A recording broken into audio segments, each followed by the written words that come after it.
शशि दिवाकर योरे ग्रह पीडनम गज भुजंग मयोरपि बंधनम मतिमतां च विलोके दरिद्रताम् विधिरहो बलवानिति मे मतिः मतिमतां च विलोके दरिद्रताम् विधिरहो बलवानिति मे मतिः विधिरहो बलवानिति मे मतिः।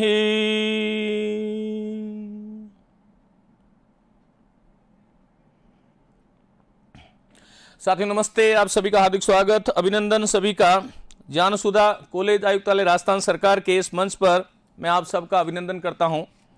विद्यार्थियों, यहाँ पर अनेक विषयों के अपने अपने जो विशेषज्ञ जो हैं वो प्रतियोगी परीक्षाओं को आधार बना करके कक्षाएं ले रहे हैं। आप लोग इस चैनल को सब्सक्राइब करें। राजस्थान सरकार का ये चैनल है ज्ञानसुधा कॉलेज आयुक्तालय राजस्थान सरकार। चलिए बात शुरू करता हूँ जी। हाँ, जन्मदिन जो है रविंद्र सिंह वो 8 तारीख को था। बिल्कुल आप सबकी शुभकामनाएं मुझे निरंतर मिलती रहती हैं। विद्यार्थियों चलिए आइए, आज हम शिक्षण विधियों की बात कर रहे हैं और यहाँ पर न केवल शिक्षण विधियाँ, आज केवल आगमन और निगमन की ही बात नहीं करेंगे हम। आज हमारा ये प्रयास होगा कि यहाँ पर जो आप लोग जानते हैं कि इससे पहले मैंने शिक्षण सिद्धांत पढ़ाए थे और शिक्षण सिद्धांत में जो है शिक्षण सूत्र आगे कुछ मैंने आपको जो है विस्तार से नहीं पढ़ाया था। आज हम प्रयास करेंगे कि आगमन विधि के साथ, क्योंकि अधिकांश जो शिक्षण सूत्र हैं वो आगमन पद्धति पर आधारित हैं, इसलिए वो शिक्षण सूत्रों को भी आज हम जो है यहाँ पर थोड़ा विस्तार से चर्चा करेंगे। विद्यार्थियों, हाँ बिल्कुल बिल्कुल, ज्योत्सना जो है आप सबका आभार, ये आप सब लोगों का प्रेम है। साथियों चलिए शुरू करता हूं। विद्यार्थियों यहाँ पर देखिएगा, अभी जो मैंने एक श्लोक बोला था, तो एक तो ये प्रयास करें, बिल्कुल भी केवल जो विशुद्ध हिंदी और इंग्लिश के विद्यार्थी हैं, मैं आप लोगों को आश्वस्ति देता हूं कि यहां पर तीनों भाषाओं का मैं इस प्रकार संगम करने वाला हूं कि आपको किसी प्रकार की कोई समस्या आने वाली नहीं है। आप निश्चिंत रहें। देखिए, थोड़ा सा आपको टिक करके रहना पड़ेगा, किस प्रकार के प्रश्न यहां से आते हैं। बहुत महत्वपूर्ण विधि है आगमन और निगमन, और यहां से बहुत सारी चीजें आपको जो है कॉन्सेप्ट क्लियर होने वाले हैं शिक्षण विधियों के। चलिए आइएगा, तो आज जो मैंने अभी श्लोक बोला साथियों, इस श्लोक के बारे में 2 मिनट हम बात कर लेते हैं जब तक अन्य साथी हमारे साथ आ रहे हैं। देखिए, शशि दिवाकरयोर ग्रह पीडनम, हितोपदेश में एक ये आया है। संस्कृत वाले लोग ध्यान रहे, विधि रहो बलवान इति मे मति, ये एक सूक्ति है और आप लोगों के सूक्ति जो है पाठ्यक्रम में है। साथियों, इसमें क्या कहा गया है कि शशि दिवाकर, शशि जो है वो चंद्रमा को कहते हैं और दिवाकर जो है वो सूर्य को कहते हैं। ग्रहो शशि दिवाकरयो ग्रह पीडनम, ये जो ग्रह है, शशि अर्थात चंद्रमा, दिवाकर अर्थात सूर्य जो ग्रह हैं, इनको भी ग्रहों के द्वारा पीडनम अर्थात ग्रस लिया जाता है। सूर्य ग्रहण और चंद्र ग्रहण इसकी साक्षात मानगी है। वह शक्तिशाली शक्तियां भी उन ग्रहों के अधिकार क्षेत्र में आ जाती हैं, उनको ग्रस्त कर लेती हैं। उसी प्रकार गज, हाथी और भुजंग सर्प, हालांकि भुजंग शब्द होता है लेकिन वहां पर क्योंकि भुजंग शब्द लिखा हुआ है इसलिए यही इसी का प्रयोग किया है। ध्यान रखिएगा, ये जो श्लोक है इसमें द्रुत विलंबित छंद है, द्रुत विलंबित छंद है। तो गज कहते हैं हाथी को और भुजंग कहते हैं सर्प को। साथियों, हाथी और सर्प को भी हमने जो है पाश में बंधा हुआ देखा है। गज भुजंग मयोर अपिबंधनम, फिर कहते हैं मतिमताम च विलोक्य दरिद्रताम। कवि कह रहे हैं मतिमताम, मतिमताम अर्थात बुद्धिमान व्यक्ति, पंडित व्यक्ति, पंडित में अर्थात ब्रह्मणः जानाति स ब्राह्मणः तादृशः, ये बुद्धिमंत लोग जो हैं उनकी दरिद्रता को देख करके कवि के मन में विचार हो रहा है, विधि अहो बलवान इति में मति। वो कवि कह रहा है कि मेरी मति में विधि अर्थात भाग्य ही प्रबल है, भाग्य के कारण ही शशि अर्थात चंद्रमा और सूर्य जो है राहु इत्यादि के द्वारा ग्रस्त लिए जाते हैं, और गज और भुजंग जो हैं ऐसे ऐसे जो है शक्तिशाली जो जानवर हैं उनको भी हम बंधन में देखते हैं, और बुद्धिमान लोगों की दरिद्रता को देख करके कवि के मन में विचार आ रहा है कि ये विधि जो भाग्य हैं वही प्रबल हैं। हालांकि इस भाग्य प्रबल है ऐसा नहीं है, कर्म प्रधान विश्व रचिरा का जो जस करही तस फल चाखा। ये भाग्य व्यक्ति के अधीन है वो अलग बात है, लेकिन कहीं ना कहीं ये भाग्यवादियों के लिए संदेश था। आइए साथियों आगे चलता हूं और आज की कक्षा की शुरुआत करता हूं। विद्यार्थियों ये देखिएगा, आगमन विधि की हम बात करेंगे। आगमन और निगमन ये दो विधियां हैं, और इन दोनों विधियों में हमें यह ध्यान रखना है कि आगमन और निगमन ये व्याकरण शिक्षण की सर्वश्रेष्ठ विधि है। इसमें एक विधि है आगमन, दूसरी विधि है निगमन, और एक तीसरी विधि और है जो अर्वाचीन विधि है, जिसमें आगमन और निगमन दोनों तरह से अध्ययन कराया जाता है। व्याकरण शिक्षण की सर्वोत्कृष्ट विधि कौन सी है? यदि यह प्रश्न आपका आ जाए, जुड़ जाइएगा मुझसे आप, व्याकरण शिक्षण की सर्वोत्कृष्ट या सर्वश्रेष्ठ विधि कौन सी है? ए ऑप्शन में आपके पास आगमन आएगा, बी में निगमन आएगा, और सी में आगमन निगमन आएगा, और फोर्थ में सूत्र विधि आ गया। तो इसमें से जी चलिएगा, तो इसमें से आपका उत्तर क्या होगा? मैं आपसे पूछ रहा हूं व्याकरण शिक्षण की सर्वश्रेष्ठ विधि कौन सी है? प्रश्न है व्याकरण शिक्षण की सर्वोत्कृष्ट विधि, व्याकरण शिक्षण की सर्वोत्कृष्ट विधि कौन सी है? यदि यह प्रश्न आपके सामने आ गया और आपसे मैंने ऑप्शन ए जो है उसमें आगमन दिया है, बी में निगमन दिया है, सी में आगमन निगमन दिया है, और डी जो है उसमें सूत्र विधि दिया है, तो आपका आंसर क्या होने वाला है? यहीं से हम शुरुआत करते हैं। भंवर सिंह कह रहे हैं आगमन निगमन, रत्न कह रहे हैं सूत्र विधि, कुछ तीन कह रहे हैं, कुछ बिल्कुल हाँ प्रणाम हम कर लेंगे सबको, लेकिन पहले इस प्रश्न का उत्तर दीजिएगा। ये प्रश्न बार बार आता है। बिल्कुल आप लोग सही कह रहे हैं साथियों, इसका सही आंसर जो है वो सी होने वाला है। और इसका कारण क्या है कि आगमन और निगमन ये तीसरी विधि है जो अर्वाचीन विधि है, अर्थात ये जो है वो आधुनिक विधि है। आधुनिक समय में आरंभ में आगमन विधि का प्रयोग हुआ, हालांकि निगमन विधि प्लेटो की है। निगमन विधि जो है उसके देखो एक बार थोड़ा सा इसके बारे में बात करते हैं, फिर थोड़ा सा आगे चलेंगे। निगमन विधि जो है वो उसके जो जन्मदाता या इसके जो प्रयोगकर्ता या इसके प्रवर्तक जो हैं निगमन विधि के, ये है साहब प्लेटो। और प्लेटो जो है उसके शिष्य अर्थात अरस्तु जो हैं वो भी इसके निगमन के जो है प्रवर्तकों में गिने जाते हैं। लेकिन निगमन विधि के जो वास्तव में जो प्रवर्तक हैं वो कौन है? प्लेटो है। और दूसरी जो है हमारी जो आगमन विधि जो है, आगमन विधि से याद रखो आगमन अरस्तु यूनानी दार्शनिक थे। अरस्तु यूनानी दार्शनिक अरस्तु ने आगमन विधि की शुरुआत करी। आगमन विधि के ये प्रवर्तक हैं, अधिष्ठाता है।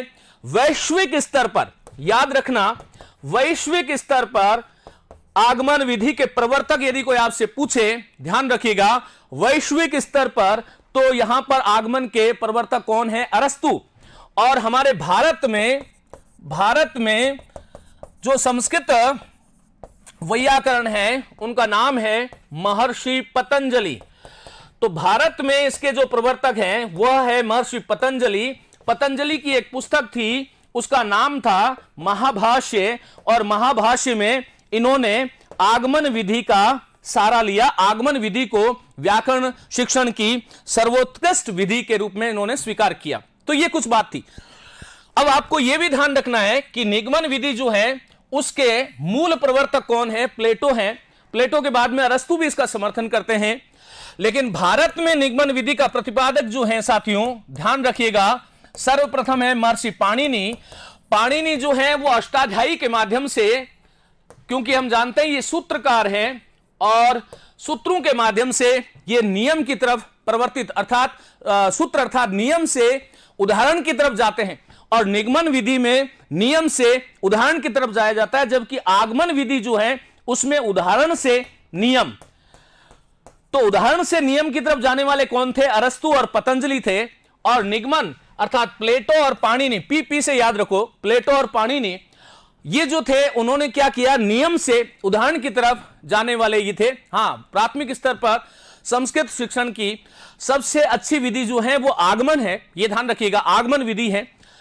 और फिर पाणिनि के बाद में कात्यायन जिन्होंने वार्तिक लिखा था, कात्यायन भी निगमन विधि के यही जो है सहयोगी मान लें, समर्थक मान लें, कुछ भी मान लें, ऐसे आपको ध्यान रखना है। तो ये कुछ इसके बारे में बातें थी। आइए हम बात करते हैं अब इसके बारे में।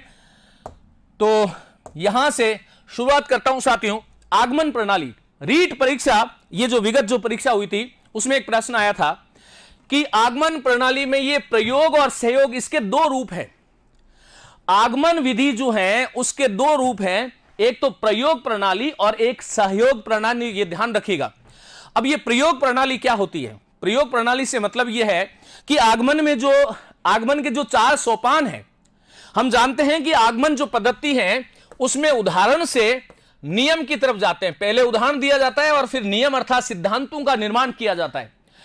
तो ये जो 4 जो सोपान है उसका प्रयोग किस प्रकार से किया जाता है, ये प्रयोग प्रणाली है। आगमन की पहली जो सहयोगी विधि है वो प्रयोग प्रणाली है। इसके 2 रूप है आगमन के, और आगमन का जो दूसरा रूप है वह है साथियों सहयोग प्रणाली। सहयोग प्रणाली को हम कह सकते हैं ये समवाय प्रणाली, जिसको आपको समवाय विधि आप कहते हैं। सहयोग प्रणाली का मतलब है आगमन विधि का वो रूप जिसमें व्याकरण शिक्षण पृथक नहीं कराया जाता, अपितु गद्य से, गद्य शिक्षण, पद्य शिक्षण, रचना शिक्षण के साथ ही जो है व्याकरण का शिक्षण दे दिया जाता है। अशुद्धि वर्तनी, वर्तनी शुद्धिकरण या व्याकरण के जो उदाहरण है वो वहां पर अलग से नहीं दिए जाते, अपितु सहयोग का मतलब है समवाय रूप से व्याकरण जो है साथ साथ में गद्य शिक्षण, पद्य शिक्षण, रचना शिक्षण के साथ ही सिखा दी जाती हैं। ये जो आगमन का जो दूसरा रूप है वो सहयोग प्रणाली है, और यहां से ये रीट में प्रश्न आया था, ये ध्यान रखिएगा। तो प्रयोग और सहयोग हो गया साथियों। उसके प्रतिपादक जो है यूनानी दार्शनिक अरस्तु, ये लेकिन ध्यान रखना वैश्विक स्तर पर इसके जो प्रतिपादक हैं वो यूनानी दार्शनिक अरस्तु हैं, और भारत में इसके दूसरे जो ये भी प्रतिपादक ही मानेंगे, क्योंकि मैं ये नहीं कहूंगा और नहीं कोई जो है शास्त्रकार ये बात करेगा कि अरस्तु का अनुकरण किया पतंजलि ने, ऐसा नहीं है। ये मौलिक प्रतिभा के स्वामी थे। तो आपको यह ध्यान रखना है कि भारत में इसका प्रतिपादन महर्षि पतंजलि ने, जो महाभाष्य जिसमें लक्ष्य लक्षणे व्याकरणम एतत् व्याकरण शास्त्र से परिभाषा प्रदत्ता तत्र संस्कृत भारतीय, अर्थात संस्कृत शिक्षण में जो भारतीय जो थे उन्होंने आगमन प्रणाली का किसने प्रयोग किया? तो महर्षि पतंजलि ने किया। यह आपको ध्यान रखना है। व्याकरण शिक्षण की श्रेष्ठ विधि है, लेकिन मैं अभी अभी आपको आरंभ में बता चुका हूं, यदि ऑप्शन में आगमन निगमन दोनों आ जाए तो फिर आगमन जो है वो श्रेष्ठ नहीं होगी। लेकिन यदि मैंने आपसे पूछा व्याकरण शिक्षण की सर्वश्रेष्ठ विधि कौन सी है, एक में मैंने आगमन विधि दिया, दूसरे बी विकल्प में मैंने निगमन दिया, सी में मैंने सूत्र विधि दिया, और चौथे में मैंने परायण विधि दिया, तो वहां पर आपको आगमन विधि करनी चाहिए। ऐसे आपको ध्यान रखना। बिल्कुल लिखमाराम, भाष्यकार पतंजलि, सूत्रकार पाणिनि, वार्तिककार कात्यायन, जिसका नाम वररुचि है। आगे चलता हूं साथियों। आगमन अर्थात, आगमन से ध्यान रखो, आगमन अर्थात उदाहरण और निगमन अर्थात नियम, यह ध्यान रखिएगा। आगमन अर्थात उदाहरण के विश्लेषण से नियमों का निर्धारण करना। हिंदी में इसी प्रकार की ये पंक्ति उठ करके आती है, यह आपको ध्यान रखना। यदि मैं आपसे कहूं कि आगमन अर्थात उदाहरणों के विश्लेषण से, उदाहरण का विश्लेषण किया जाता है, उसकी जो है समानता, उसकी जो है समरूपता देखी जाती है, और उदाहरणों के विश्लेषण करके नियमों का जो निर्धारण जिस विधि में किया जाता है उसका नाम है आगमन। और नियमों से उदाहरण की पुष्टि की जाती है, यह कौन सी पद्धति है? तो निगमन है। ऐसे आपको ध्यान रखना है। अब ये उदाहरण का मतलब क्या है आगे हम बात करेंगे। जैसे मैंने आपसे कहा विद्यालय शब्द हैं, इसी प्रकार मैंने आपको कहा हिमालय शब्द हैं। ये देखिए, कोई भी आप चाहे व्याकरण पढ़ा रहे हैं, चाहे आप देखिए संज्ञा पढ़ा रहे हैं, सर्वनाम पढ़ा रहे हैं, विशेषण पढ़ा रहे हैं, कोई भी चीज पढ़ा रहे हैं, पहले आपको क्या देना होगा? उदाहरण। ये दीर्घ संधि के उदाहरण है। फिर उसके बाद में हम जो है इसका संधि विच्छेद करके बताएंगे। तो ये विद्या और आले हुआ, फिर यहां पर ये पहला पद जो है विद्या है, दूसरा पद आले है, यहां पर आ और आ मिला तो क्या बनेगा, दीर्घ आ। फिर हमने नियम बना दिया कि प्रथम पद के अंत में अ या आ आता है, अंतिम पद के आरंभ में अ या आ आएगा, तो वहां पर दीर्घ संधि होगी। तो ये पहले उदाहरण दिया, फिर हम नियम की तरफ गए। लेकिन निगमन विधि में क्या होता है, पहले नियम बनाया जाता है। अर्थात यूं मान लो कि पहले मैंने आपको कहा, यण संधि में आपको पढ़ा रहा हूं, तो यण संधि में मैं आया कक्षा में, मैंने कहा ई उ री और ली का योग यदि किसी असमान स्वर से होगा तो ई के स्थान पर यह हो जाएगा, उ के स्थान पर व, री के स्थान पर र और ली के स्थान पर ल हो जाएगा। फिर मैंने नियम बता दिया, और नियम बता करके मैंने आपको कहा शुद्ध्युपास्य, इस शब्द का जो है सुधी और उपास्य था। सुधी और उपास्य मैंने पहले लिखा, इधर लिख रहा हूं, पहले मैंने लिखा सुधी, फिर मैंने लिखा उपास्य, नियम पहले बता दिया, फिर ये लिखा, और फिर इस नियम को इसमें घटा करके मैंने शुद्ध्युपास्य जो शब्द बनाया। ये जो विधि है साथियों, ये है निगमन। लेकिन पहले यदि मैं शुद्ध्युपास्य बता रहा हूं और फिर उसका संधि विच्छेद करके सुधी और उपास्य, पहले मैंने उदाहरण दिया फिर मैंने नियम बनाया, तो पहले उदाहरण और फिर नियम जो है वो आगमन है, और पहले नियम और फिर उदाहरण जो है वो निगमन है। इसको याद करने का एक तरीका मैं आप लोगों को बता रहा हूं, देखिएगा, यह आपको ध्यान रखना है। देखिएगा, ऐसे ध्यान रखें, आगमन जो है उसका आ लीजिएगा, आ वी और सा, और निगमन जो है उसका नी सा और वी लीजिएगा। इसको नोट करें आप लोग। आगमन जो है उसका आ वी सा, और निगमन जो है उसका नी सा वी। अर्थात आगमन पद्धति जो है वो विशिष्ट से सामान्य या विशेष से सामान्य, विशिष्ट से सामान्य की तरफ चलती है, जबकि निगमन जो है वो सामान्य से विशेष की ओर चलती है। ये दो सूत्र आप विशेष रूप से ध्यान रखें, आविसा निसा वी, आविसा निसा वी। मैंने आपको बताया कि आगमन आ रहा है, फिर उदाहरण, तो आ के बाद में उ अर्थात उदाहरण, और निगमन नी से ऐसे याद रख सकते हो। फिर आपको यह ध्यान रखना है कि एक आविसा एक सूत्र है। आविसा में आ का मतलब है आगमन और वी का अर्थ है विशिष्ट। विद्यार्थियों ध्यान रखिएगा, जो उदाहरण होते हैं वो विशिष्ट होते हैं और जो नियम होते हैं वो सामान्य होते हैं। बहुत महत्वपूर्ण बात है ये, बहुत, हालांकि आप लोग जानते हो, आपकी तैयारी अच्छी है। ऋषि और अ से बेटा आर्ष बनेगा, आर्ष शब्द बनेगा, आर्ष। चलो, तो यहां पर देखो, उदाहरण जो है वो विशिष्ट होते हैं, नियम जो है वो सामान्य होते हैं। इसलिए ये विशिष्ट से सामान्य की तरफ जाते हैं या उदाहरण से नियम की तरफ जाते हैं तो वो आगमन पद्धति है, और सामान्य से विशेष की तरफ या सामान्य से विशिष्ट की तरफ तो नियम जो है वो सामान्य होते हैं और उदाहरण जो है वो विशिष्ट या विशेष होते हैं। ऐसे आपको ध्यान रखना है। आविसा निसा वी, आविसा, हाँ, उदाहरण हमेशा मैथमेटिक बिग जो है, क्या नाम नहीं दिखाई दे रहा है, हाँ बिल्कुल, उदाहरण हमेशा विशिष्ट होता है और नियम हमेशा सामान्य होते हैं, बिल्कुल ये ध्यान रखिएगा। चलिए साथियों, आगे बात करता हूं। साथियों, इसमें क्या होता है, प्रथमम अध्यापकः उदाहरणानि उपस्थापयति। सबसे पहले आगमन विधि की हम बात कर रहे हैं, अभी आप ध्यान रखिएगा, बिल्कुल राम कुमार बिश्नोई। प्रथमम अध्यापकः उदाहरणानि उपस्थापयति, पहले क्या करता है, कोई भी शिक्षक जो है वो कक्षायाम गच्छति, कक्षा में जाता है, पहले उदाहरण देता है, उपस्थापयति, पहले कोई उदाहरण दिखाता है।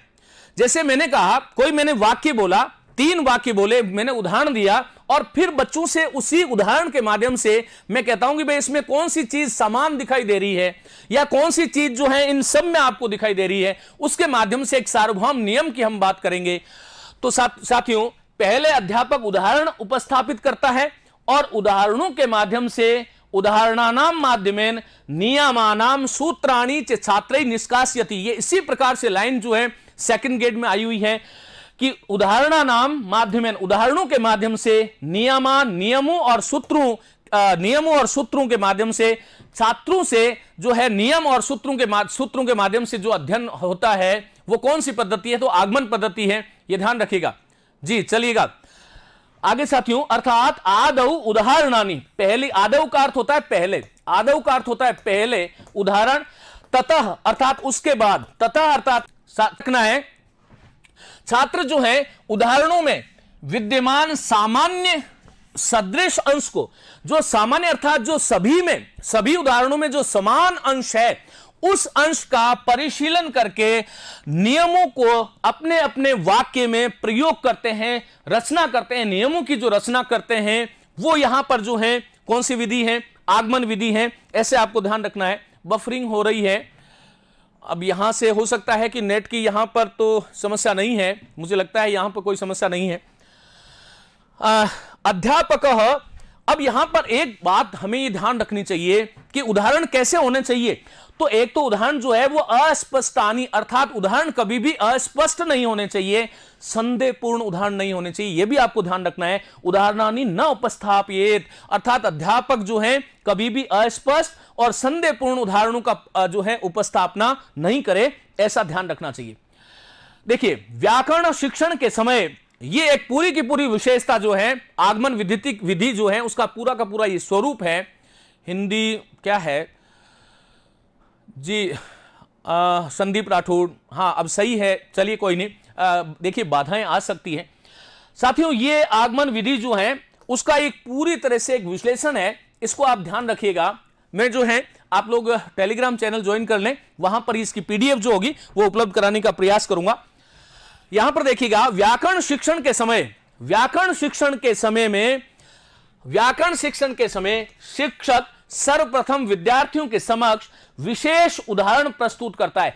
इसका मतलब क्या हुआ कि उदाहरण जो है वो विशेष होता है, ये आप ध्यान रखिएगा। हिंदी में भी हिंदी में भी समान है बेटा। ये ललित कुमार पूछ रहे हैं, हिंदी और संस्कृत में कहीं भी आगमन और निगमन में कोई अंतर नहीं है। देखिए, आगमन विधि का प्रतिपादक वैश्विक स्तर पर अरस्तु ने किया, निगमन आगमन विधि का भारत में या संस्कृत शिक्षण में पतंजलि ने किया, और हिंदी में कोई इसके प्रवर्तक नहीं है। पतंजलि को ही आधार मान करके हिंदी में इस विधि के माध्यम से जो है व्याकरण का शिक्षण होता है, यह ध्यान रखिएगा, विशेष बात है। व्याकरण शिक्षण के समय शिक्षक सर्वप्रथम विद्यार्थियों के समक्ष विशेष उदाहरण प्रस्तुत करता है, और तत्पश्चात उसके बाद में उन उदाहरणों में समान अंशों को देख करके छात्रों की सहायता से किसी सार्वभौम नियम की स्थापना करता है। किसी सार्वभौम, छात्रों की सहायता से, ऐसे नहीं है कि शिक्षक खुद ही उदाहरण प्रस्तुत करेगा और खुद ही नियम बना देगा, तो वो आगमन पद्धति नहीं है, यह ध्यान रखिएगा।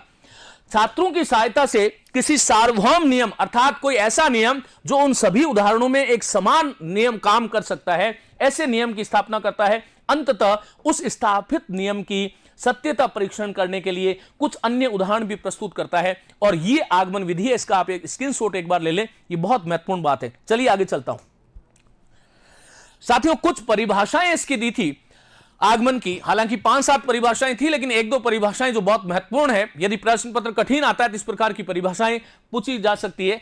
युंग या जुंग, हम जानते हैं मनोविज्ञानी है युंग या जुंग, वो ये कहते हैं कि जिस विधि में बालक विविध स्थूल तथ्यों के आधार पर, जिस विधि में बालक विविध स्थूल तथ्यों के आधार पर अपनी मानसिक शक्ति का प्रयोग करते हुए स्वयं किसी सामान्य नियम या सिद्धांत तक पहुंचने का प्रयास करता है, तो उसे आगमन विधि कहा जाता है। यह परिभाषा किसने दी? यदि आपसे यह कहे तो युंग या जुंग, जो कि मनोविज्ञानी हैं, आप सभी जानते हैं क्योंकि साइकोलॉजी आपके पाठ्यक्रम में है, तो उनकी यह परिभाषा है आगमन विधि को लेकर के। चलिएगा आगे चलता हूं।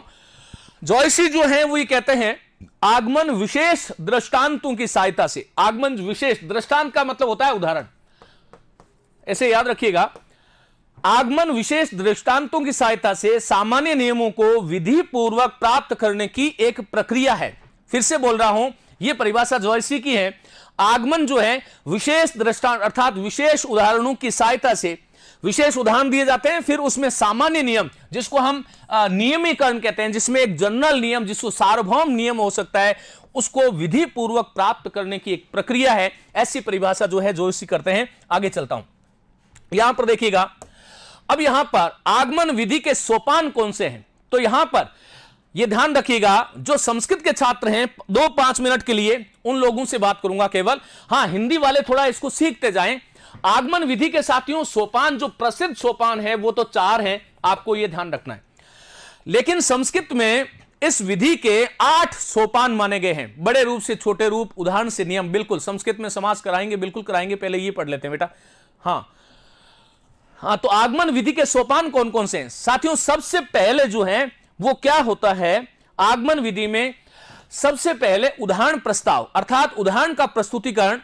जो पाठ पढ़ाना है उस पाठ से संबंधित जो उदाहरण हो सकते हैं वो शिक्षक द्वारा पहले प्रस्तुत किए जाते हैं।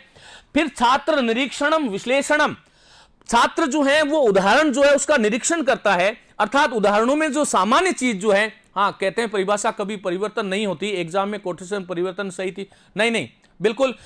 यदि कोई परिभाषा है तो उसका तो मेरी यदि कोई परिभाषा है तो मेरे नाम से जिस रूप में मैंने कही है उसी रूप में आनी चाहिए, वही परिभाषा है। ऐसे नहीं, परिभाषा कभी भावार्थ रूप में नहीं पूछी जाती है श्याम सुंदर शर्मा, ऐसा नहीं होता बेटा। चलिएगा छात्रों, सबसे पहले उदाहरण प्रस्ताव होता है, फिर उदाहरण प्रस्ताव के आधार पर, उदाहरण प्रस्ताव कौन करता है? शिक्षक।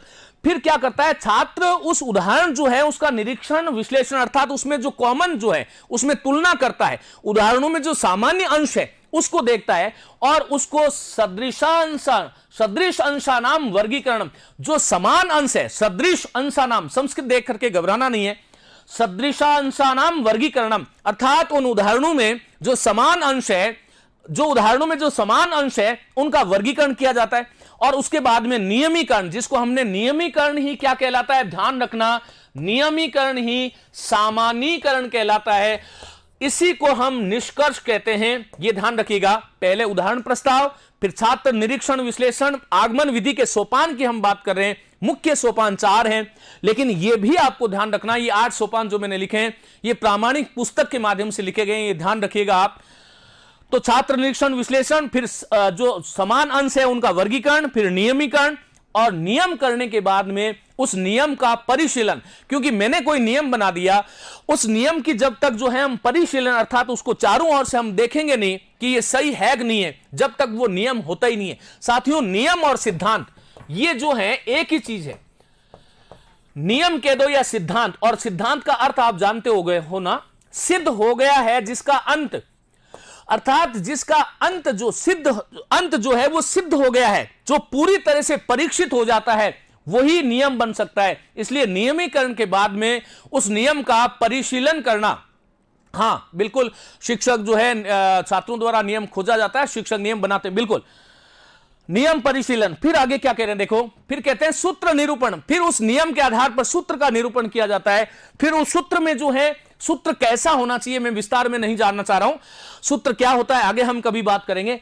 लेकिन सूत्र निरूपण के बाद में वो सूत्र में संदेह, जहां पर संदेह हो सकता है, ऐसे स्थलों का निराकरण किया जाता है, और पुनः उदाहरण उपस्थापन, फिर सूत्र के बाद में फिर से उदाहरण दिया जाता है, और पुनर्अभ्यास, और फिर से अभ्यास किया जाता है। ये एक तरह से अभी जो अर्वाचीन विधि जो मैंने आगमन निगमन जो दोनों बताई, उसमें ये इस तरह का जो है नियम आ जाएगा, नियम के बाद में सूत्र का निरूपण होगा, सूत्र के बाद में संदेह का निवारण होगा, फिर पुनः उदाहरण उपस्थापन होगा, और पुनर्अभ्यास, फिर प्रयोग और अभ्यास लास्ट में होता है। यह आपको ध्यान रखना है। लेकिन अब यहां पर महत्वपूर्ण बात, इस विधि के जो मुख्य चरण है आप लोगों को ध्यान रखना है, वो 4 है।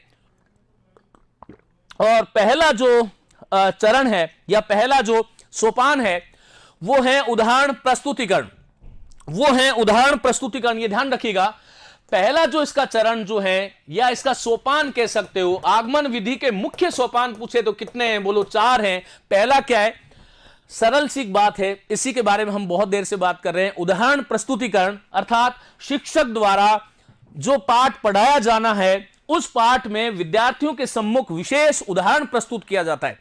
विशेष उदाहरण का मतलब यह है कि जैसे मैंने 5 से उदाहरण दे दिए, जैसे मैंने कहा मोहन जाता है, सीता जाती हैं, बालक खाते हैं, बालिका पढ़ती हैं, और फिर मैं कहूंगा कि इसमें जैसा कर्ता है, जैसा कर्ता का लिंग और जैसा वचन है वैसे ही क्रिया का प्रयोग हो गया। तो ये एक मैंने पहले उदाहरण दिए, उदाहरण के बाद में जो है मैंने उसका नियम बना दिया कि कर्ता जिस पुरुष और जिस लिंग और जिस वचन का होगा, क्रिया भी उसी पुरुष और लिंग और वचन की होगी। ये जो है पहले उदाहरण दिया, फिर उसका नियम बना दिया। तो ये ध्यान रखिएगा, इस तरह से ध्यान रखिएगा। प्रस्तुतिकरण ये पहला है, उदाहरण प्रस्तुतिकरण। फिर दूसरा जो है उसको निरीक्षण भी कहते हैं, विश्लेषण भी कहते हैं, कुछ लोग इसको तुलना भी कहते हैं। आगमन विधि का जो दूसरा सोपान है वो निरीक्षण, विश्लेषण और तुलना है। साथियों उसमें उदाहरण की परस्पर तुलना की जाती है, जो उदाहरण जो है उसकी परस्पर तुलना की जाती है। 5 उदाहरण मैंने दिए, उन 5 उदाहरणों में परस्पर पहले तुलना करेंगे, फिर परस्पर उन ये जो 5 जो उदाहरण दिए उसमें समानता क्या है, फिर उसका विश्लेषण किया जाता है और उनसे व्यक्त समान लक्षणों एवं विशेषताओं को समझना जो है उसका नाम है निरीक्षण, विश्लेषण और तुलना। जब निरीक्षण, विश्लेषण और तुलना हो जाती है तब नियमीकरण, सामान्यीकरण या निष्कर्ष की तरफ आते हैं और यह तीसरा सोपान इस विधि का है। भाषा शिक्षण की जो हमारी पुस्तक है साथियों, वो निश्चित रूप से वैसे तो किसी चीज के बारे में बहुत ज्यादा निश्चित रूप से नहीं कहना चाहिए, लेकिन मुझे लगता है अगले 10-12 दिनों में हिंदी शिक्षण विधियां सबसे पहले आ रही है, उसके बाद में संस्कृत और संस्कृत शिक्षण विधियां और संस्कृत व्याकरण की एक पुस्तक आ रही है। मैं आपको सूचना यहां पर दे दूंगा। चलिए, और कोशिश इस प्रकार की होगी कि जो कुछ लिख दिया जाएगा उसमें किसी प्रकार का कोई न तो संदेह होगा और प्रयास ये होगा कि उसके बाद आपकी परीक्षा में कोई प्रश्न नहीं आएगा। तो ये ध्यान रखिएगा, हमारी तरफ से जितनी मेहनत हो सकती है उसके बारे में हम बात करेंगे। चलिए साथियों, तो तीसरा आगमन का तीसरा जो सोपान जो है वो क्या है? देखो, पहला क्या था? उदाहरण प्रस्तुतिकरण, हमने पढ़ लिया उदाहरण प्रस्तुतिकरण, फिर पढ़ा कि निरीक्षण, विश्लेषण और तुलना, ये दूसरा सोपान है। और तीसरा सोपान क्या है? नियमीकरण, सामान्यीकरण। बिल्कुल देखिएगा, 400 देख रहे हैं, 400 ही बहुत है बेटा। तेजाराम जाखड़, आपके भावों का बहुत बहुत सम्मान। लेकिन हाँ, ये है कि देखिएगा अब कितने लोग देखते हैं और कितने लोग आप लोग जोड़ पाते हो, ये तो आप लोगों पर है, लेकिन कोई नहीं, चलेगा। मेरा काम केवल और केवल पढ़ाना है। प्रयास ये करता हूं, थोड़ा सा मैं विस्तार से पढ़ा रहा हूं, ये ध्यान रखिएगा। तो यहां पर आपको संदेह में आने की आवश्यकता नहीं है। मैं ऐसा सोचता हूं कि जो कुछ टॉपिक मैंने पढ़ा दिया आप लोग जानते हैं, चाहे मैंने साहित्य पढ़ाया हो, चाहे व्याकरण पढ़ाई हो, या शिक्षण विधियां, या मैंने फिलोसफी दर्शन शास्त्र पढ़ाया हो, या मैंने काव्य शास्त्र पढ़ाया हो। विद्यार्थियों, ये अहंकार नहीं है, लेकिन उसके बाद किसी प्रकार का कोई प्रश्न परीक्षा में नहीं होता है तो मेरा प्रयास ये होता है कि पूरा एक विस्तार से आप लोगों के सामने इस प्रकार से रख दूं कि फिर आपको जो है आपको कहीं और अन्य स्थान पर पढ़ने की, देखने की आवश्यकता नहीं हो, ऐसा मेरा जो है संकल्प होता है अपने आप से। मुहावरा लोकोक्ति में पहचान दुष्यंत कुमार पूछ रहे हैं, एक दिन मुहावरा और लोकोक्ति की हम बात करेंगे। बहुत सरल सी बात है, मुहावरा शरीर के अंगों से संबंधित होता है, शरीर के अंगों से संबंधित, जो नाक, आंख, कान, नाक इस प्रकार के होते हैं, और लोकोक्तियां जो है वो लोक में प्रचलित। अभी विषय से मत भटकाइएगा। आगमन विधि का तीसरा नियम है नियमीकरण, सामान्यीकरण या निष्कर्ष। मोस्ट है, ये ध्यान रखिएगा, इसको इसी क्रम में आपको याद रखना है, यह भी सबसे बड़ी बात है। पहले जो है उदाहरण प्रस्तुतिकरण होगा, फिर उसके बाद में विश्लेषण होगा जिसको हमने तुलना कहा या निरीक्षण कहा, और फिर हमने नियमीकरण, सामान्यीकरण और निष्कर्ष कहा। साथियों, लक्षणों एवं विशेषताओं के आधार पर नियम निर्धारण करना, निष्कर्ष अथवा परिभाषा निकालना, या उदाहरणों की समानता के आधार पर किसी नियम अथवा सिद्धांत की स्थापना करना, यह तीसरा चरण इस विधि में आता है।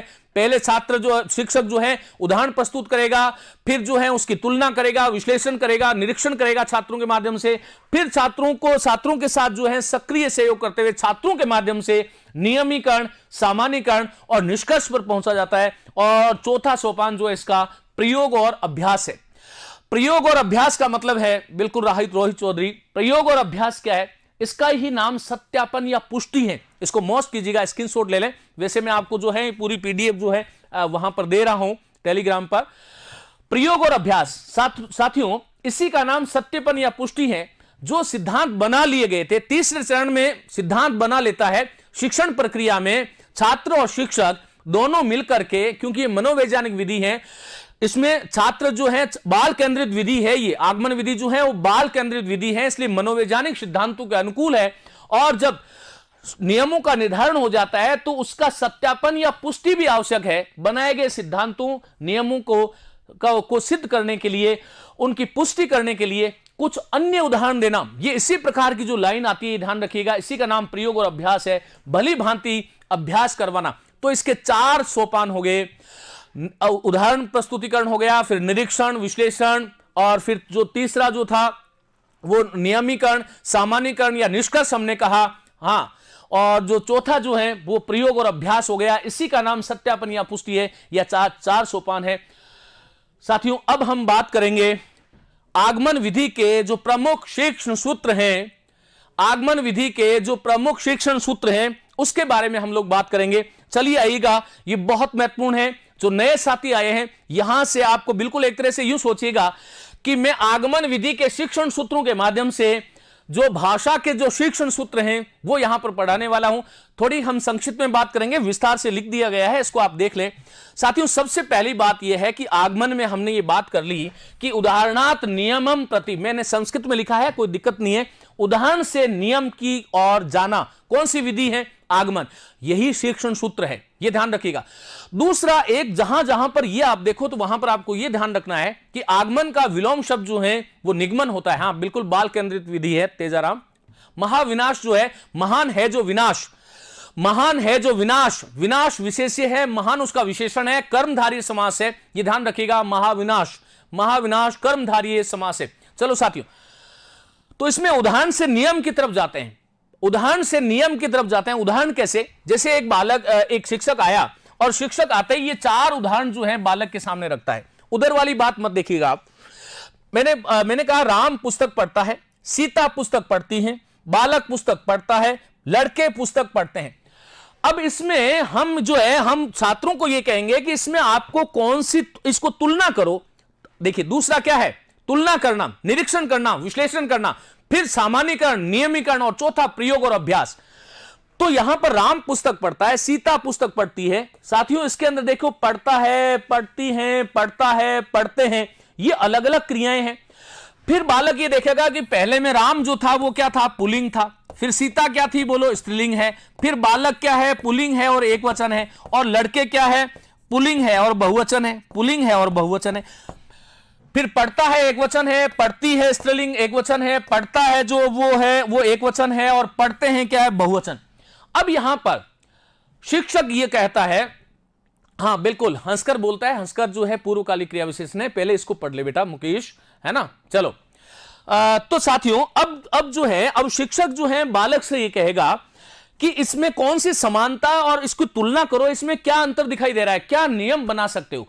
तो बालक, सबसे बड़ी बात क्या है? आगमन विधि जो है ना, उसकी सबसे बड़ी विशेषता आपको यदि कोई पूछे तो इसमें स्मरण शक्ति का तो वर्धन होता ही है, साथ ही साथ जो है बालक की तर्क शक्ति बढ़ती है। मोस्ट इंपॉर्टेंट बात है, बालक की तर्क शक्ति बढ़ती है। बालक जो है वो खोजी प्रवृत्ति का बनता है।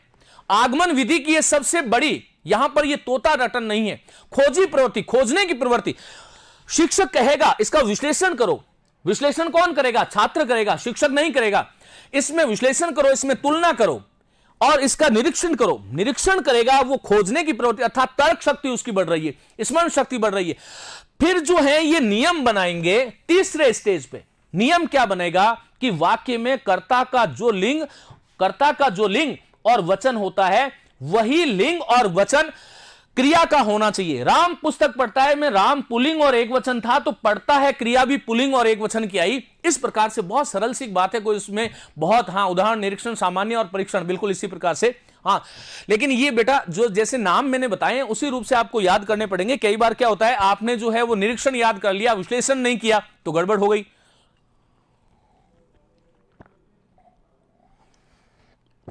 तो यहां पर देखिएगा, फिर जो है ये नियम बन गया। अब नियम बनाने के बाद में वो क्या करेगा? शिक्षक ये कहेगा कि इसी प्रकार के और जो हैं, इसी प्रकार के और उदाहरण दो और उसका प्रयोग और अभ्यास करो। राम की जगह मोहन लिखो, सीता की जगह गीता लिखो, बालक की जगह शिक्षक लिखो, लड़के की जगह जो है किसान लिख दो, अध्यापक हूं लिख दो। इस प्रकार जो है, बिल्कुल सिंह द्वार से बेटा प्रणाम सभी को। और फिर इस प्रकार अन्य उदाहरणों के माध्यम से वो समझाएगा। तो आगमन विधि का, और ये जो पहला सूत्र जो है ना, ये शिक्षण सूत्र है, उदाहरणात् नियमम प्रति, उदाहरण से नियम की तरफ जाना, ये सूक्ष्म शिक्षण सूत्र भी है और आगमन विधि का प्रमुख शिक्षण सूत्र है। आगे चलता हूं। दूसरा जो शिक्षण सूत्र जो आता है आगमन विधि का, वो है विशिष्टात् सामान्यम प्रति। इसको हम यूं मैं कह सकता हूं कि विशेष से सामान्य की ओर, विशेष से सामान्य की ओर, या विशिष्ट से सामान्य की ओर। विशिष्टात् सामान्यम प्रति, विशिष्टात् सामान्यम प्रति। विशिष्ट क्या है? देखिए, मैंने आपको यह कहा था कि उदाहरण जो है वो विशिष्ट होते हैं और नियम जो है वो सामान्य होते हैं। आगमन पद्धति में पहले जो है उदाहरणानि प्रस्तूयन्ते, आदौ अर्थात पहले, उदाहरणानि प्रस्तूयन्ते, पहले उदाहरण प्रस्तुत किए जाते हैं, और ततः सामान्य नियम, और उसके बाद में, ततः का अर्थ होता है संस्कृत में उसके बाद में, ततः सामान्य नियम, पहले उदाहरण प्रस्तुत किया जाता है, उसके बाद में सामान्य नियम बोध्यते अर्थात सामान्य नियम का बोध किया जाता है। साथियों, व्याकरण शिक्षणे अस्य सूत्रस्य विशेषः उपयोगः भवति। यदि आपसे कोई ये पूछ ले कि व्याकरण शिक्षणस्य महत्वपूर्णम या सर्वाधिकम महत्वपूर्णम सूत्रम किम अस्ति, तो विशिष्टात् सामान्यम प्रति, विशिष्टात् सामान्यम प्रति ये महत्वपूर्ण सूत्र है, ये ध्यान रखिएगा। लक्षणाम परिशीलनेन, लक्ष्यों के परिशीलन के माध्यम से लक्षणों का निर्माण छात्रों के लिए सुकरम सुबोधम च भवति, सहज और सरल हो जाता है। इस प्रकार से ध्यान रखिएगा, विशिष्ट से सामान्य के प्रति ये जो है आगमन विधि का भी सूत्र है और वैसे जो है भाषा शिक्षण के सूत्र में भी आता है, तो दोनों जगह आपको ये कंप्लीट हो जाना चाहिए। और साथियों, तीसरा जो आगमन विधि का जो शिक्षण सूत्र है, और आप यूं कह सकते हो कि भाषा का जो शिक्षण सूत्र है वो क्या है, जातात अजातम प्रति। देखिए, इसको आप यूं कह सकते हो, जातात अजातम प्रति, जात से अजात की ओर, स्थूलात सूक्ष्मम प्रति, स्थूल से सूक्ष्म की ओर, मूर्ताद अमूर्तम प्रति, मूर्त से अमूर्त की ओर। तो यहां पर ये चीजें थोड़े थोड़े शब्द बदल रहे हैं, बाकी कुछ भी इसमें नहीं है। जातात अजातम प्रति क्या होता है? सबसे पहली बात यह है, हम सब जानते हैं, सब लोग आप शिक्षक हो, सबसे पहले क्या पढ़ाया जाता है? जो जात है, अर्थात जो बालक पहले जानता है, आज जो मैंने पढ़ा है, आज जो मैंने पढ़ाया है, वो कल के लिए जात हो जाएगा। और पहले जब मैं दूसरे दिन आपके पास आऊंगा, तो जो आज जो पढ़ाया गया है, जो आपको जात था, उस जात को आधार बना करके फिर मैं अजात की तरफ लेके जाऊंगा। जब कल हम निगमन विधि की बात करेंगे, तो आगमन विधि में जो कुछ आपने जान लिया है, उसके बाद में निगमन विधि की तरफ लेकर के जाना। आगमन को आपने जान लिया, वो जात थी, निगमन अभी तक आपसे आप जानते नहीं हैं, उस जात से अजात की तरफ। जैसे आपको सर्वनाम पढ़ाना है, तो सर्वनाम से पहले आप जानते हो कि सबसे पहले जो है विद्यार्थी को बताओगे, एषः किमस्ति, एतत् किमस्ति, एतत् किमस्ति, एषा का अस्ति, पहले ये बताओगे। तो वो लेखनी है, पुस्तक है, चल दूरवाणी है, घटिका अस्ति, उपनेत्रम अस्ति। फिर उसके बाद में आप उसको सर्वनाम पढ़ाओगे कि भाई जो संज्ञा के स्थान पर जो प्रयुक्त होगा, क्योंकि जात संज्ञा जात थी, और फिर आप सर्वनाम पढ़ाओगे, तो फिर वो जात से अजात की प्रति हो गया। तो देखिएगा, छात्राणाम, छात्राणाम बहुत सरल सी बात है, छात्राणाम पूर्व ज्ञानस्य, छात्रों के पूर्व ज्ञान का, पूर्व अनुभवस्य, पूर्व अनुभव का, च आधारेण नवीन पाठस्य, का आधार के आधार पर नवीन पाठस्य, नवीन पाठ का अथवा नवीन विषय का अध्यापन अत्र अंतर्भवति। किसमें अंतर्भाव होता है? यदि आपसे ही पूछ ले कि पूर्व ज्ञान, पूर्व अनुभव के आधार पर नवीन पाठ और विषय का अध्यापन, ये किस शिक्षण सूत्र के अंतर्गत आता है, तो ये ध्यान रखिएगा, जातात अजातम प्रति। प्रतिदिनम नवार्जितम ज्ञानम, हमेशा जो हर दिन जो हम जो नवार्जितम अर्थात जो नवीन जो ज्ञान अर्जित करते हैं, अन्यस्मिन दिने, दूसरे दिन, अन्य दिन पर नवीन पाठ आए, नवीन पाठ पढ़ने के लिए पूर्व ज्ञानम भवति, इसको मौस कीजिएगा। अर्थात ये जो जात जो क्या है, जो आज हम नवार्जित ज्ञान अर्थात आज जो हम कुछ नया सीख रहे हैं, वो दूसरे दिन के लिए नवीन पाठ जब हम पढ़ेंगे तो पूर्व ज्ञान हो जाएगा, जैसे संज्ञा के अनंतर सर्वनाम। चलो, ये जात से अजात के प्रति इसमें एक सूत्र था। आगे का शिक्षण सूत्र जो आगमन विधि का महत्वपूर्ण शिक्षण सूत्र है, और ये शिक्षण का सूत्र में भी आता है, ये ध्यान रखिएगा। हाँ जी, बिल्कुल पृथ्वीराज, बिल्कुल आप सफल हो, मेरी यही कामना है। आगे का एक सूत्र है सरलात कठिनम प्रति। साथियों, ये ध्यान रखिएगा कि जात विषय जो है वो सरल होता है। पहले जिसको आपने जान लिया, जात विषय सरल होता है, अजात विषय कठिन होता है। तो एक तरह से यूं कह सकता हूं कि जात से अजात की ओर का एक तरह से दूसरा रूप जो है वो क्या हो गया, सरल से कठिन के प्रति। जात विषय सरल, देखिएगा, जात विषय सरल विषयो भवति। जात विषय अर्थात जिसको आपने जान लिया है वो आपके लिए क्या हो गया, सरल विषय हो गया। अजातश्च कठिनम, और जो अजात विषय है वो क्या है, कठिन है। अध्यापकः सरल विषयम आदौ पाठयेत। ये ध्यान रखिएगा कि अध्यापक जो है वो सरल विषयों को, पहले जब हमने पाठ्य पुस्तक विधि पढ़ी थी उस दिन भी मैंने ये बात कही थी कि पाठ्य पुस्तक जो है वो सरलात कठिनम प्रतिभवति। तो यहां पर देखो, अध्यापक सरल विषयम आदौ पाठयेत, अर्थात अध्यापक को करना चाहिए ऐसा कि सरल विषय जो है वो पहले पढ़ाना चाहिए, और ततः उसके बाद में परम कठिनम, उसके बाद में कठिनम पढ़ाना चाहिए। सरलानि लघु वाक्यानि प्रथमम पाठयेत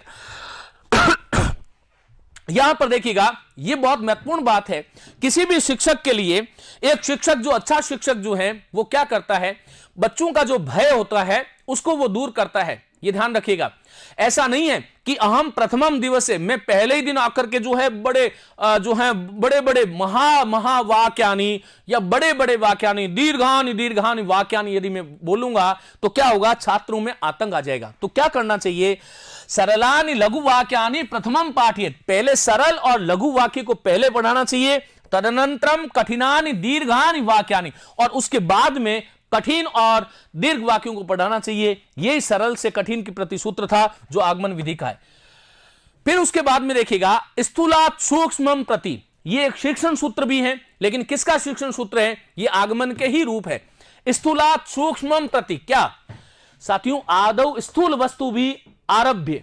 सबसे पहले क्या है, देखो आप ऐसे समझो, जैसे मैंने आपसे कहा, आप कक्षा में गए और मैंने जैसे कुछ भी, जैसे मैंने कहा कि ऐशा का, ये क्या है, पहले मैं बताऊंगा कि ये क्या है, फिर इसका नाम बताऊंगा कि ऐशा लेखनी अस्ति, ये जो है लेखनी है, फिर मैं बताऊंगा लेखनी लेखनस्य कार्यम आयाति, लेखनी किसके काम आती है, जो है लिखने के काम आती है। चलिएगा, इस तरह से पहले स्थूल वस्तु भी, आदौ अर्थात पहले, स्थूल वस्तु भी आरभ्य, पहले स्थूल वस्तु से आरंभ करके, ततः सूक्ष्म वस्तु प्रति प्रस्थातव्यम, उसके बाद में सूक्ष्म जो वस्तु की तरफ जाना चाहिए। संस्कृत शिक्षणे, अर्थात संस्कृत के शिक्षण में या हिंदी शिक्षणे, स्थूलानि वस्तूनि प्रदर्श्य, बड़ी वस्तुएं अर्थात जो सशरीर कह सकता हूं, स्थूलानि वस्तूनि प्रदर्श्य, स्थूल वस्तु का प्रदर्शन करके, तेषाम नाम, फिर उसके बाद में उसका नाम बताना चाहिए। जैसे मैंने एक गेंद, जिसको आप कंदुक बोलते हो,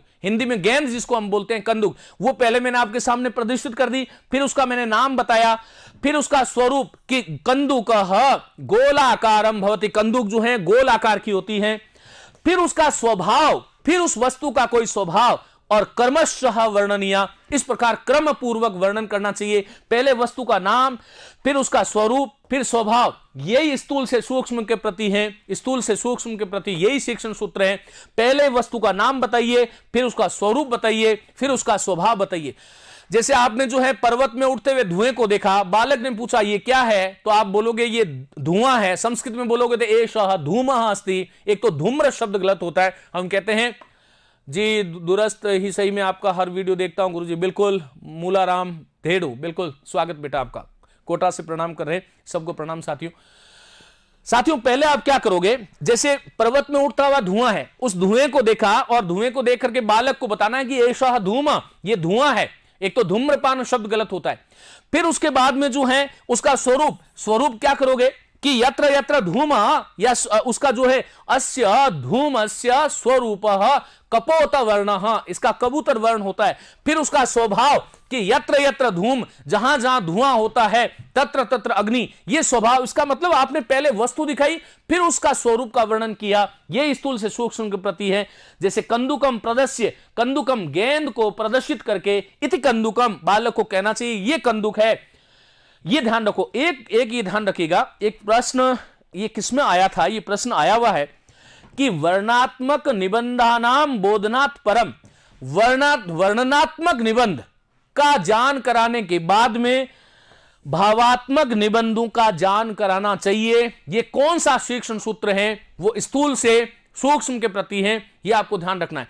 पहले वर्णनात्मक, क्योंकि वर्णन जो है वो स्थूल होता है और भाव जो है किसी वस्तु का वो सूक्ष्म होता है। तो वर्णनात्मक विषयों के अनंतर भावात्मक विषयों का स्थूल से सूक्ष्म के प्रति इस सूक्ष्म शिक्षण सूत्र में इसका होगा। क्या आप जो है, चलिएगा साथियों आगे बात करता हूं। साथियों पूर्णात अंशम प्रति, पूर्ण से अंश की ओर, बहुत महत्वपूर्ण है। पूर्णात अंशम प्रति, पूर्ण से अंश की ओर क्या है देखिएगा, पूर्णात अंश प्रति, बिल्कुल चलिएगा। तो पूर्ण से अंश, पूर्ण क्या है, बालः प्रथमम समग्रम वस्तुम पश्यति। देखो हमारा स्वभाव होता है, हम क्या करते हैं, पहले किसी समग्र वस्तु को देखते हैं। आप ऐसे ध्यान रखो कि पहले जो है ना, आपने एक घड़ा था, अब इस घट को पहले आपने पूरे घड़े को देखा। आप जैसे जैसे मैं समझा रहा हूं वैसे वैसे। तो बालः प्रथमम समग्रम वस्तु पश्यति, बालक जो है पहले समग्र वस्तु को देखता है। ततः परमेव तस्य दृष्टि, तद वस्तु गतेषु अवयवेषु गच्छति। पहले बालक जो है समग्र वस्तु को देखता है, उसके बाद में ही तस्य अर्थात उसकी दृष्टि अर्थात नजर तद वस्तु उस वस्तु के अवयवों पर जाती है। सबसे पहले आपने घड़ा देखा और घड़ा घट देखने के बाद में आपने ये सोचा कि ये स्वर्ण का है या ये सोने का है या ये चांदी का है या पीतल का है या फिर ये लोहे का है। देखो हम क्या कर रहे हैं, पहले पूर्ण था फिर उसके अंश की तरफ, पहले पूर्ण घड़े को देखा फिर उसमें कहां गए, उसके अवयवों पर गए। अतः मनोवैज्ञानिक दृष्टिया, इसलिए मनोवैज्ञानिक दृष्टि से विवेचनीयस्य विषयस्य वस्तुनो वा समग्रम रूपम, विवेचन करने वाला जो विषय जो है उसका समग्र रूप छात्रे भी पूर्वतः उपस्थाप्य। पहले छात्र को ये बताओ ये विद्यालय ये समग्र है, फिर इसके अंश में जाओ अवयव में जाओ विद्या, फिर उसके अंश में जाओ आले। तो यहां पर फिर उसको बताओ विद्या कैसे बनी, फिर आले कैसे बना, फिर क्या हुआ। ये पहले पूर्ण था, पूर्ण के बाद में अंश की तरफ गए। तथा तस्य सूक्ष्म अंशानाम विवेचनम कर्तव्यम, उसके बाद में उसके सूक्ष्म अंशों का विवेचन जो है करना चाहिए। ये जो शिक्षण सूत्र है ये पूर्णात अंशम प्रति, यही पूर्ण से अंश के प्रति है, ये आपको ध्यान रखना है। चलिए साथियों आगे चलता हूं। मूर्ताद अमूर्तम प्रति, एक ही बात है। मूर्त अर्थात जो आपकी नजर में दिखाई दे रही है वो कोई वस्तु जो है मूर्त है। पहले मूर्त जो है आपके विचार जो है वर्णन जो है वस्तु जो है मूर्त है, फिर उसके भावों की तरफ जब जाते हैं वह अमूर्त है, ये ध्यान रखिएगा। इस विधि का एक सूत्र और है प्रत्यक्षात प्रमाणम प्रति, प्रत्यक्षात प्रमाणम प्रति, प्रत्यक्ष से प्रमाण की तरफ भी इसमें जाया जाता है, यह आपको ध्यान रखना है। अब ये जितने भी हमने आगमन विधि के जो सूत्र पढ़े हैं शिक्षण सूत्र, देखिएगा एक बार यहां पर आइएगा, जो हमने आगमन विधि के जो सूत्र पढ़े हैं यहां से हमने आगमन विधि के प्रमुख सूत्र पढ़े थे। आगमन विधि में उदाहरण से नियम की ओर जाया जाता है, निगमन विधि का इसमें उल्टा कर लो, नियम से उदाहरण की ओर जाया जाता है, ये उल्टा सूत्र हो जाएगा।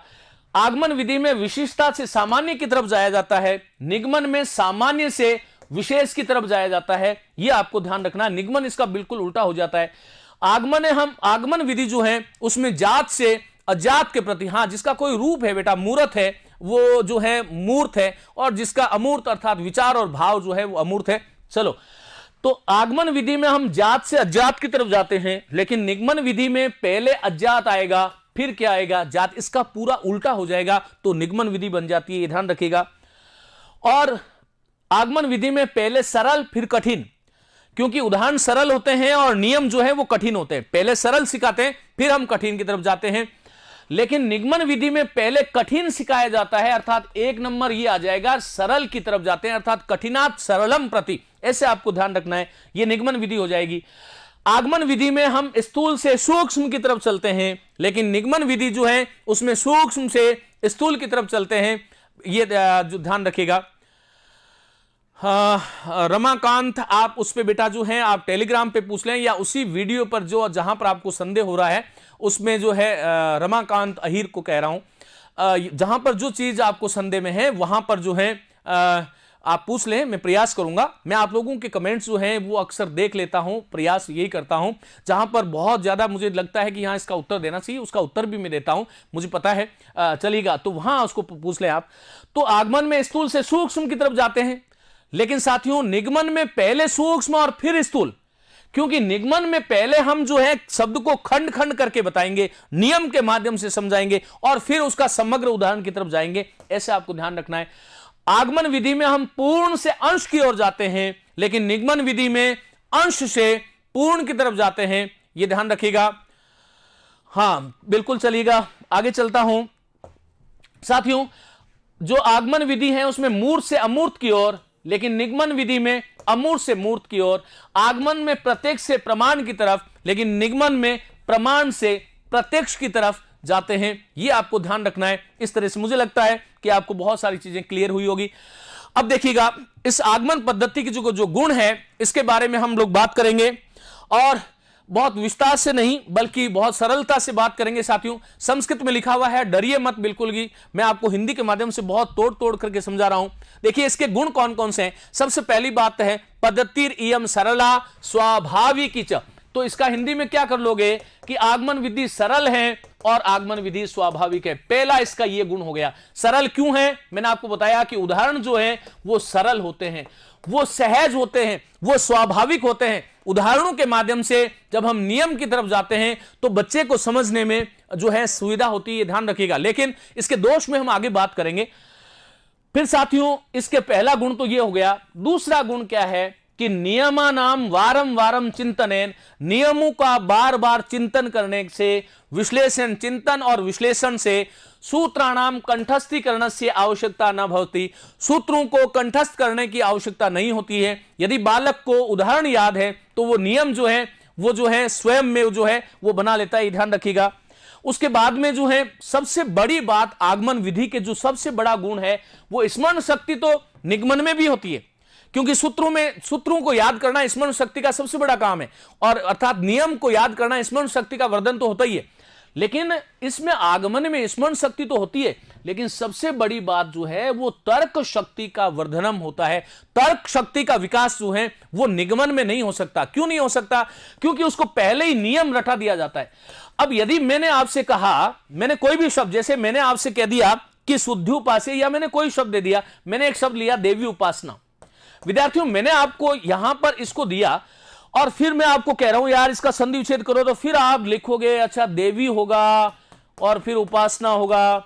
एक फिर सोचेगा अर्थात देवी होगा और फिर उपासना होगा, फिर कुछ सोचेगा देव्यर उपासना होगा, क्या होगा? तो बालक बार बार जब चिंतन करेगा तो वहां पर उसकी क्या होगी? तर्क शक्ति का विकास होगा। लेकिन निगमन विधि में क्या किया जाता है? सीधा देवी और उपासना दे दिया जाता है, बता दिया जाता है, पहले नियम बता दिया जाता है कि ई के स्थान पर यह होता है।